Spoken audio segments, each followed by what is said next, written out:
Hello guys, welcome back. If you're using DU, Telecom, UAE, home internet and planning to cancel your connection, don't worry, you're not alone.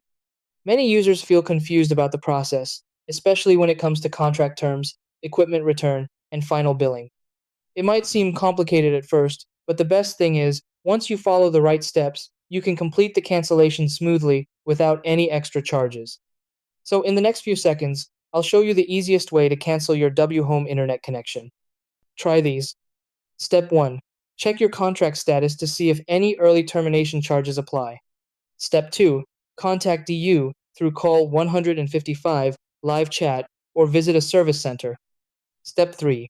Submit your cancellation request with required details like Emirates ID. Step 4. Return all equipment such as router and modem as instructed. Step 5. Request final bill confirmation and keep it for your records.